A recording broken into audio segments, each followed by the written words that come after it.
currently working on my psychology degree at Northern Arizona State University. This project is for my communications class, and it's a persuasive speech on why we should abolish the death penalty.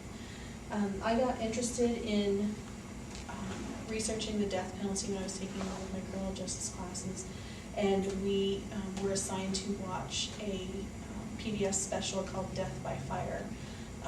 In that documentary, Cameron Todd Willingham was actually executed for setting an arson fire that killed his 3 daughters.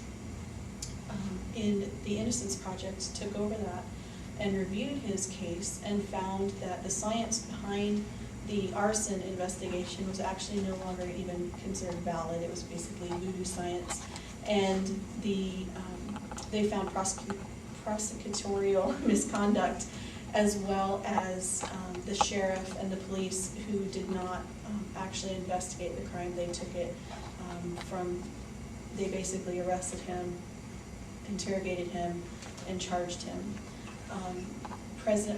Governor Perry had commissioned a committee on the fire science and the ability to investigate arsons, and his own committee said that this fire that was blamed on Cameron Todd Willingham was actually an electrical fire, and there was really no way for him to have been able to go and rescue his children.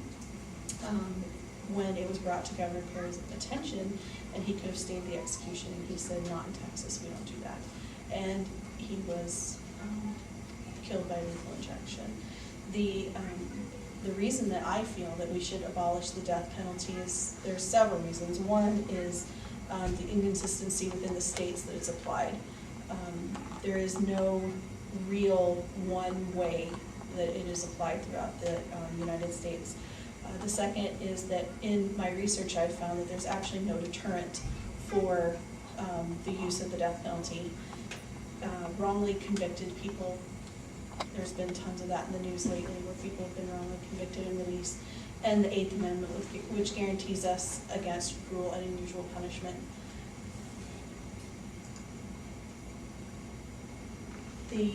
Currently there's only 21 countries that use the death penalty. We are one of those countries, obviously, and in our country there's only 32 states, the federal government and the military, who use the death penalty as a punishment. The federal government being, if you create treason or espionage and stuff like that, and the military, obviously, they have their own code of military conduct, and they have their own punishments that they use. So my presentation is basically just for the 32 states that currently use the death penalty. There are non-murderous reasons that people can have the death penalty actually applied to their case. It's treason, aggravated kidnapping, drug trafficking, espionage, which in a state doesn't really make sense, but and then aggravated assault by an incarcerated felon. So if you're in jail for a felony and you kill somebody in jail, then you can get the death penalty for that.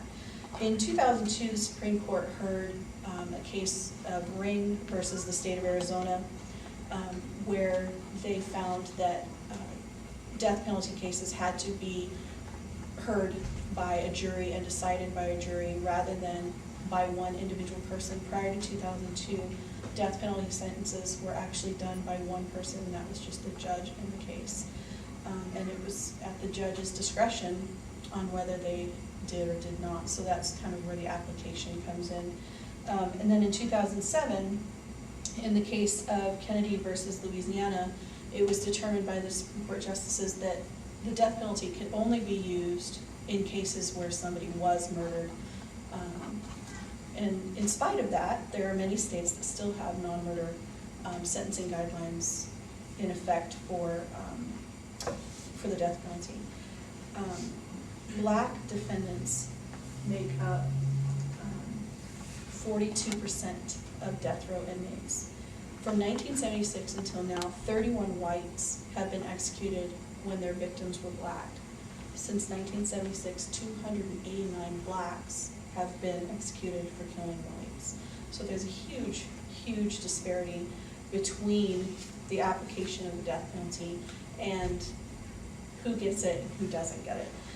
Supreme Court Justice William Brennan Jr. in 1994 said, "Perhaps the bleakest fact of all is that the death penalty is imposed not only in a freakish and discriminatory manner, but also in some cases upon defendants who are actually innocent."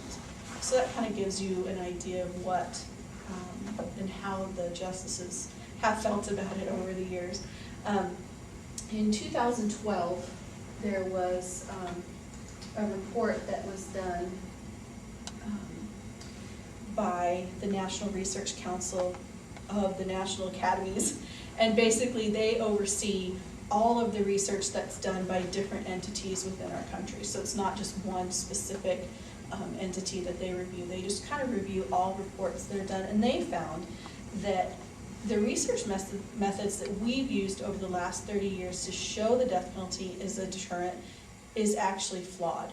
They never took into account how alternative sentencing methods would apply to people who committed murder. And so with that, they have basically discounted all of that research. So any research that you hear before 2012 is basically found to be null and void because it was not correctly completed. 88% of criminologists who work with and are in the justice system on a day-to-day basis say that the death penalty does not work as a deterrent. And the reason that it doesn't work as a deterrent is because murder is typically a crime of passion. If a person engages in the crime of murder, they're not thinking about, oh, what's going to happen when this is over. They're in the moment, they're acting in the moment, and that's why it doesn't really work as a deterrent.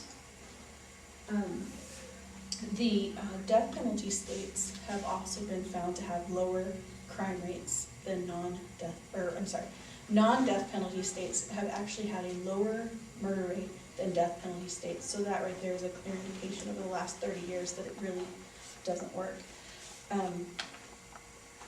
Wrongful convictions. Wrongful convictions have been in the news quite a bit lately, not only for death penalty cases, but for other cases of rape and murder and robbery and that kind of thing. The Innocence Project is who we hear about in the news a lot. They do a lot of work in the criminal justice system, finding DNA and retesting stuff and basically doing a lot of work. And they have said that wrong convictions are really due to misidentification of eyewitnesses, improper forensic methods, we talked about the arson investigations, false confessions, government misconduct, informants, and bad lawyers. The other causes, when you talk about bad lawyers, it's not necessarily that every lawyer is not up to snuff in what they're doing, but if you think about lower income people, they're getting public defenders, they're overworked, they have so many cases that they have to go through that they just can't give the individual attention to people that are, being tried. And then the rich, of course, O.J. Simpson, we all can't have the dream team and Johnny Cochran, so we end up, getting convicted or pleading out or whatever. Since 1973, when the death penalty was reinstituted into the United States, we have had 10 cases that we can verify now that people were put to death that were actually innocent. 29 cases have resulted in reduced sentences, so those sentences were either commuted to life or they were found, that they really didn't get committed of the murder, so they were whatever else. A lot of murders are committed during robberies and things like that, so maybe they just get resentenced for the robbery portion. And 146 people have been exonerated, completely removed from death row and out of prison and got back to their own life. Now, to me, 146 cases from 1973, that doesn't really sound like a lot, but one person being killed by the government is too many. The Eighth Amendment protects us against cruel and unusual punishment, and the definition of cruel and unusual punishment has historically changed through the years as society accepts or does not accept certain behaviors. Just over the last 10 years, we've made it illegal for the mentally disabled and for juveniles to be sentenced to capital punishment, whereas in the 20s, 30s, and 40s, juveniles and the mentally handicapped were convicted and many times killed by capital punishment. The current definition of the Supreme Court is that capital punishment can only be used for murder. That's it. But now what we're seeing is that a lot of states have adopted the lethal injection method, and the drugs that are manufactured for lethal injection is done in Great Britain, and Great Britain is not a death penalty country, so they will not ship out that drug to us anymore because they know what we're doing with it. So a lot of states do not have alternative methods of capital punishment. So in those gung-ho states like Texas and Arizona and stuff like that, they're just either doubling up on the drugs or using alternate drugs and not giving a history of where they've come. And what happens in lethal injection is one drug is given that basically relaxes you, puts you to sleep, just like if you were going to surgery, and then the second drug and third drug will actually stop your heart and slows your breathing until you're dead. Those are harsh chemicals, and what they're finding is that in a lot of people that are in jail for capital punishment crimes, they don't have any veins left. They're oftentimes drug addicts and things like that. So they're looking between toes, they're doing it in the foot, they're doing it in the ankle, and then they're not actually hitting veins, which puts the chemical into your blood, which actually gives you chemical burn. So you basically burn from the inside out. Hanging and firing squad are the second two available methods of the death penalty, and those are not sudden death, so they are somewhat considered cruel and unusual punishment. The other argument that many people have is an eye for an eye, which we hear from religious groups that it's in the Bible, and we hear from other people, that morality says that we have to take the life if the life is taken.